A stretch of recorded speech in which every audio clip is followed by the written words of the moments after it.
Hello. It's not very often that I'm at a meeting where I have to remind people that multicellular organisms exist and have a lot of different characteristics. So that's what I'm going to talk about. Insects are multicellular. They are. They are. We've heard about some plants and some agriculture and some stuff. So I work for. Oh, wow! That just went. Darn it! Apparently, I didn't fix an automatic transition. So, see that one right there that I keep going back to? Yeah, that. Okay, burn it in your brain real quick. So these issues of invasive species, disease, etc., climate change, these are really focal to the biodiversity crisis, which has been building for really about 135,000 years, if we actually get honest. And these issues are the types of issues that biotechnology is really suited and actually necessary to confront at scale. This is the mission of Revive and Restore, the nonprofit that I work for, and we are trying to confront these issues with something we consider the Genetic Rescue Toolkit. And that suite of tools, which is biotechnology, it overlaps with synthetic biology, of course, but it's not all synthetic biology, really enable three big buckets of things: controlling invasives, which you've already heard about with some gene drive talk, facilitating adaptation, and restoring diversity. So all those together are meant for ecological restoration. So I'm going to breeze through this because I realize that we're a tad bit behind, but hopefully it will make sense. As an institution, we fund we're funding 53-ish active projects in 20 nations around the world. We've had a number of those complete, so we're up to about 82 funded projects to date. We're working at anywhere from just sequencing genomes to biobanking to gene editing solutions in about 120 endangered species. So that is us in a nutshell. You can look us up and look up more of our work. The case study that I will start with is work that I've been working on for 13 years now, or 12 years now, the black-footed ferret. So this is a great example of the need for biotechnology and conservation. So black-footed ferrets used to live there. If you're not really familiar with the United States, those are the typically politically flyover areas. They tend to vote red. But anyway, Great Plains, grasslands, etc. That's where they lived, and by the 1980s, there was a single population left. They were actually considered extinct twice before this was discovered in 1981 by a farm dog, actually. So, fun story. From that last population, conservationists have worked through the breeding program to reintroduce this species to about 33-ish sites throughout its former range. That breeding program has bred over 11,000 black-footed ferrets at about nearly 35 generations now, and all those ferrets over the many years are descended from just 7 unique genotypes. So it's not exactly that large of a gene pool. And the risk we have here is one that a lot of species, particularly vertebrates and plants, face today, is that you end up with a small population, the diversity continues to go down, and you enter what's called the extinction vortex, that eventually you're compromised, you have inbreeding depression, and you just keep getting less and less animals. You can't recover from that. And the typical solution here is to bring in new, genetically unrelated individuals and reverse that process. For black-footed ferrets, we don't have new individuals to do that with. Hybridization with another species was investigated. It compromised behavior and therefore ecology. So there was no source, except for the fact that at the frozen zoo in San Diego, there were cells from some of those historic individuals that did not contribute to the breeding program. And while it's only a couple more individuals, it's pretty significant when you're down to only 7. So with our partners, the cloning company Viagen and Fish and Wildlife Service, who have actually been the ones saving this species, we worked to produce the world's first cloned black-footed ferret, born in 2020. That's Elizabeth Ann. We produced 2 more clones in 2023. Both of these clones have now reproduced, and have accomplished some world firsts. So in 2024, there's Seabird and Red Cloud. Those are Antonia's babies. This is the first time cloning has been used in a conservation breeding program. It's the first time lost historic genetic diversity has ever been restored to an endangered species, period. So I'm very, very proud of this work. This year, we've had lots more babies in the program. So going into 2026, we'll have 15 breeding individuals in this clone lineage. And there's a lot to unpack here. These are not formally part of the breeding program yet. This is still research phases. But within the next 2 or 3 years, there will probably be enough of these animals to start getting Willa's historic genetics back into the wild as well. But none of these animals are synthetic. These are wild-type black-footed ferrets. But this technology opens up the concept of introducing synthetic biology, which is necessary here because among those 30-some reintroduction sites, about half of those today are inactive due to plague outbreaks. So Yersinia pestis came from Asia around the year 1900 through San Francisco and has spread throughout the western United States. It has an immense reservoir in rodents, and black-footed ferrets have zero immunity whatsoever. One of the scientists that developed the vaccine for this literally said, if a black-footed ferret smells plague, it dies 3 days later.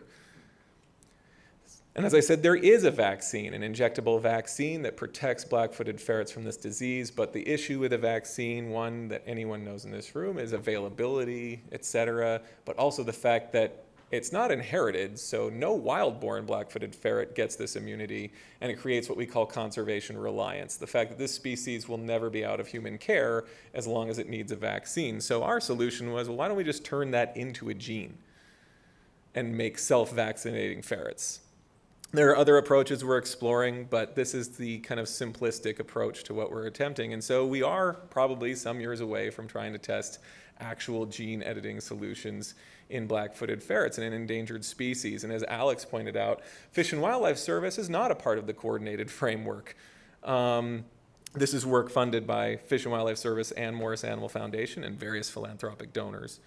So what does this mean for governance, having a genetically engineered endangered species? I like to think of synbio in nature this way. And I noticed that I just made this up on the fly, but I'm speaking after a bunch of people that have thought a lot more about this than me.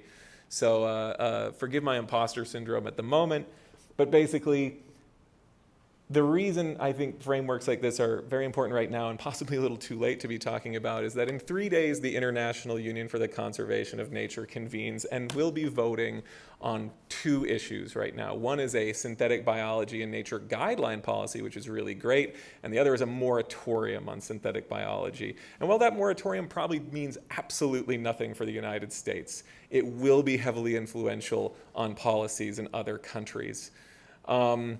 And a moratorium on synthetic biology doesn't just affect bioproducts. We've heard a lot about product versus process. I want to remind everybody that, those black-footed ferrets we clone, they're not synthetic, but they're made through a biotechnology process. So what does a moratorium do to that work? And so here you can have a bioproduct that is synthetic or not. It can be at multiple levels, synthetic, cellular, organismal. It can be non-replicating versus replicating, and then that other stuff about how is it contained or not contained in nature. The blue-eyed ground dove, there's about 20 of them left in the world. Well, a breeding program has started. They've taken eggs from the wild. They hand-raise those. They've established that they can hand-raise those. They'll probably get 1 to 2 offspring a year that way from a single pair. So it's going to be really slow going. If you put their germ cells into a pair of quail, you would triple their population in a matter of a couple months.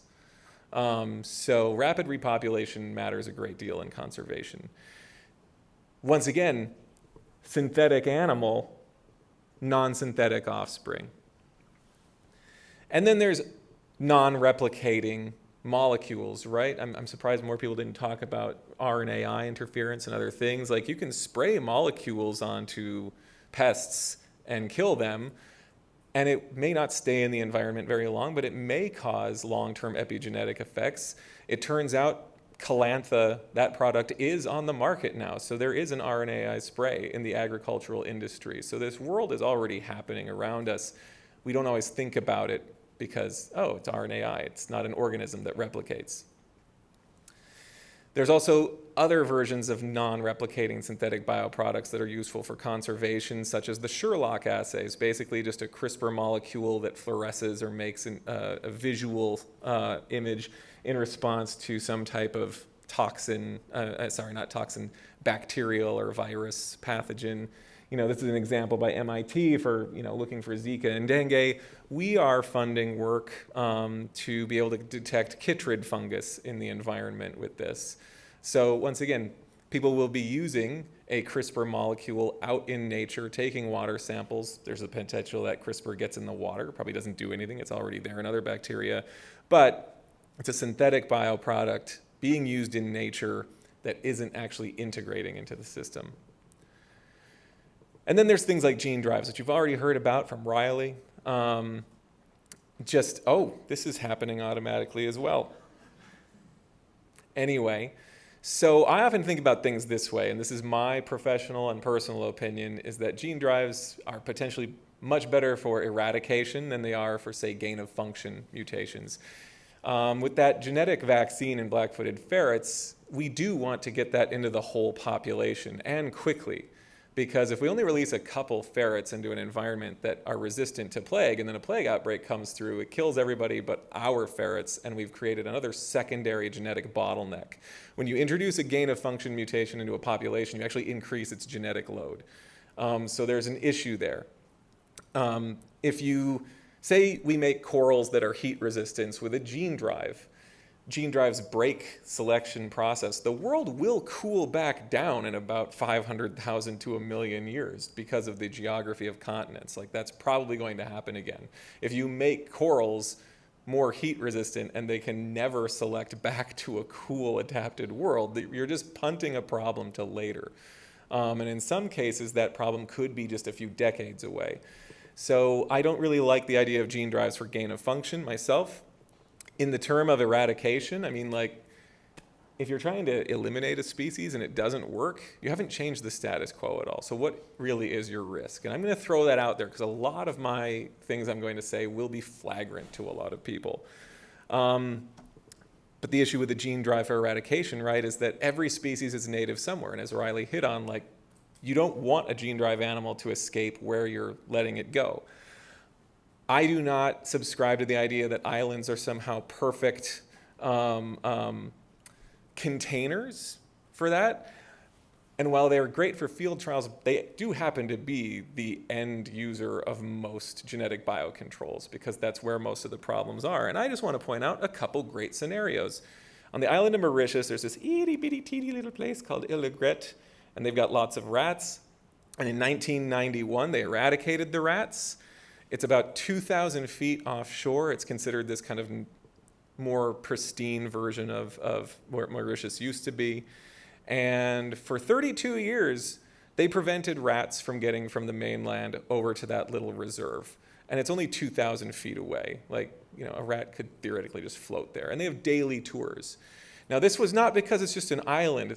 This is a community of people that actively enacted biosecurity. And while rats did get back to that little island, they found them quickly, they got rid of them quickly again. So, to me, this is a community that could probably work with a gene drive element really safely because they've proven they can prevent spread for several decades and contain things. And what I've always felt about gene drives and eradication is actually the harder and faster you hit it, you decrease that time of risk. If you achieve success in a couple of years, then good. They all die, and then there's no risk of it spreading anymore. Of course, monitoring and knowing you have the last one is the issue. On Guam, different story. So brown tree snakes got there in the 50s. In 1993, they started actively trying to prevent the spread. And so far, only one location has been confirmed to actively have brown tree snakes from Guam, and that's Cocos Island, which is just 8,000 feet off of the coast there. Hawaii hasn't gotten them yet. There's been a few here and there that they've caught and they've intercepted, but no new population has started in decades. And that's really great because brown tree snakes are bad in the Pacific Ocean. Once again, they've got dogs sniffing for these things. They have a lot of human labor barriers here. So I don't say this in any way to say like, oh, islands are just going to contain our animals, but I am saying that people working together hard, we can do these things without some of those built-in self-limitations. And we should never rely on a self-limitation to work. Coral reefs, another great example of species in need, entire ecosystems. It's predicted, of course, in the next 50 years that we'll lose 90% of our reefs. And all those predictions are probably wrong. It's probably happening faster.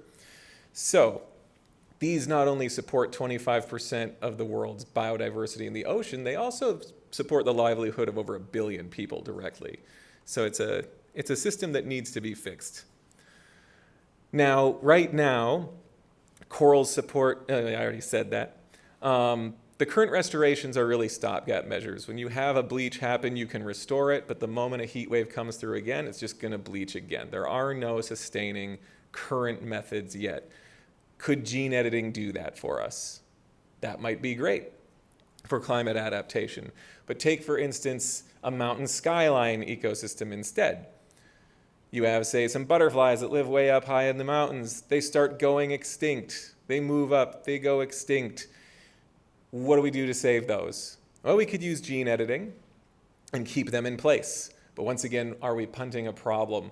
Because there are going to be lower elevation species that are going to start moving up too.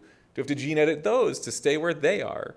Do you gene edit an entire ecosystem on multiple levels to prevent one thing from going extinct? Or do we just try to fix the fucking climate? So ultimately, our vision at Revive and Restore is that we've gotten to a point today of a lot of unintended consequences by a lot of people not thinking about long-term actions, where we're at a really low point for bioabundance and biodiversity, and that biotechnology, with the right, responsible actions, can give us a future where we have a lot of this stuff back in coexistence. So with that, I want to talk just 2 messages before I quit, is that we've heard a little bit about the time of urgency of these things. I put that in my talk. And yeah, urgency, there's a lot of issues with that. There's a cost to inaction. And in the environment, inaction is almost always worse than the risks of an action being taken, because we don't necessarily think about what happens when a species goes extinct in a local area. Restoration is very, very complicated. Like, yeah, we can restore things if we save certain things, but restoration is a lot harder than keeping something where it is as it is. And then a selfish plug, because Brad is here and I'm here. I'm going to be speaking at the UCLA Lacretz Conservation Center annual talk on Saturday. So come out to UCLA and see me talk for longer about more of the stuff I work on in more detail. All right, let's go eat.